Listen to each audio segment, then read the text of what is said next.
The member for Mallee has the call. Thank you, Mr Speaker. My question is to the Minister for Agriculture and Northern Australia. Will the Minister outline how the Morrison-Joyce government has continued to support the agricultural industry to achieve record production levels, and how this government has ensured new export markets are explored and trade barriers are minimised? The Minister for Agriculture and Northern Australia has the call.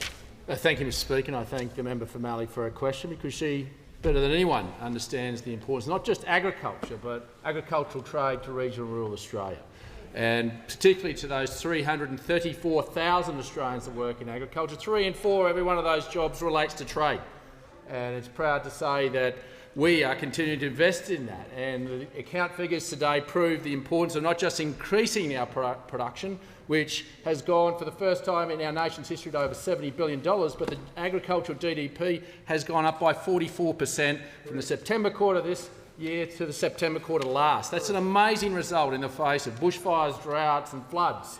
We've also increased our exports by 47%. So while we're increasing in production, we have to find a market for it. And part of the Ag 2030 plan is investing significantly in our export markets. $330 million put aside to increase market access. And that's not just the free trade agreements, that's actually about the market access. And that's putting boots on the ground. 22 agricultural councillors and 5 surge councillors looking at market access commodity by commodity, breaking down the technical barriers.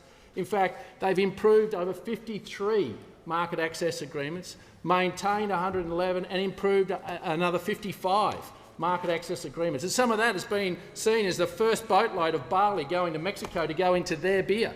Over 700,000 tonnes going into Saudi Arabia, getting better market access for India and Pakistan and Nepal, and also getting longer shelf life agreements for our meat into Saudi Arabia. We're also putting more scientists within the Agriculture Department to ensure that we get through the risk assessments quicker to be able to meet their requirements to get that market access. It's very important. And for the first time, we have a national agricultural representative to go to international fora to be able to articulate that agricultural production systems here are different to those around the world, and therefore we should have different methods of being able to produce the best food and fibre in the world.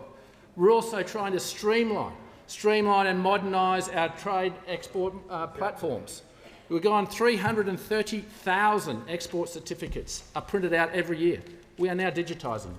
We are making sure that it is done once, and those that want to apply to get an export permit, instead of doing 20 paper-based applications, they will do one online one, and we will get out of their life and allow them to get on with the job that they do.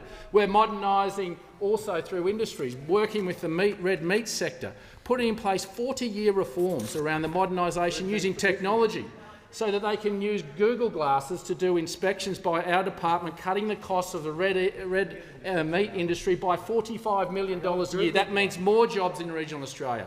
Our Ag 2030 plan is about growing agriculture and growing the future for regional and rural Australia.